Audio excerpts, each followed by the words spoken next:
Em meados da década de 1980, Los Angeles viveu o que muitos chamaram de meses de terror absoluto. O medo deixou de ter hora. A escuridão já não era apenas a ausência de luz, era um aviso. Em algum lugar da cidade, enquanto todos dormiam, havia alguém observando. Alguém que não seguia regras, que não tinha padrão. Entrava nas casas em silêncio, como uma sombra viva, e quando partia, deixava apenas o eco de gritos e o rastro do mal. Ele atacava a qualquer hora, em qualquer bairro, homens, mulheres, crianças, idosos. Ninguém estava salvo. O terror era aleatório, imprevisível, sem lógica, e era isso que o tornava ainda mais assustador. Algumas vítimas foram assassinadas brutalmente, outras torturadas, e algumas foram deixadas vivas, apenas para carregar o trauma como cicatriz eterna. Era como se o assassino não buscasse apenas matar, mas alimentar-se do medo que deixava para trás. A polícia estava perdida. Não fazia sentido, até que começaram a notar um padrão sinistro na cena dos crimes. Mensagens escritas com sangue, símbolos satânicos desenhados nas paredes e uma frase, repetida várias vezes: "Eu amo Satanás". O assassino não apenas matava, ele realizava um ritual, e seu culto era a própria escuridão. Durante mais de um ano, ele se tornou um fantasma entre milhões de pessoas. Mudava o cabelo, a roupa, a aparência, entrava e saía de lugares sem deixar rastros. Os policiais chamavam-no de The Night Stalker, o açougueiro da noite.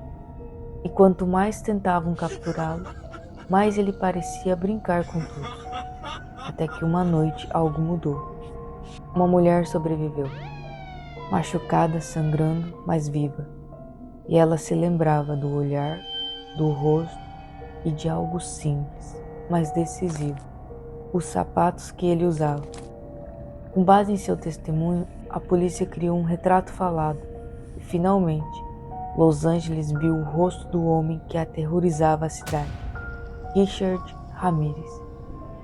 Um nome que ninguém esqueceria, mas Ramirez não sabia que o cerco estava se fechando. No final de agosto de 1985, sobre o sol escaldante da Califórnia, ele caminhava tranquilamente por um bairro latino de Los Angeles, até que algo aconteceu. Um homem o reconheceu, depois o outro e outro. Em minutos, uma multidão começou a persegui-lo. O terror que ele espalhou por mais de um ano voltava contra ele, com fúria. Ramirez foi espancado pela própria população. Quando a polícia chegou, ele estava irreconhecível. O caçador havia se tornado preso. No julgamento, ele parecia indiferente.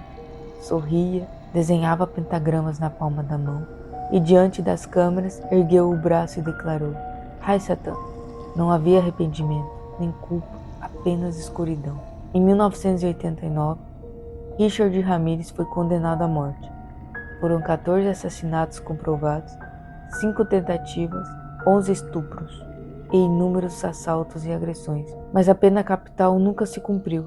Ramirez morreu em 2013, aos 53 anos, vítima de câncer, dentro de uma cela, sozinho, sem nunca ter demonstrado um único sinal de remorso.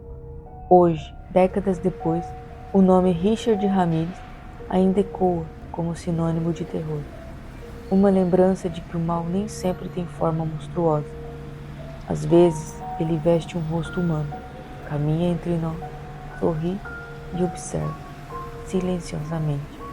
Porque o verdadeiro horror não é o que vive nas sombras, é o que se esconde atrás de um olhar comum.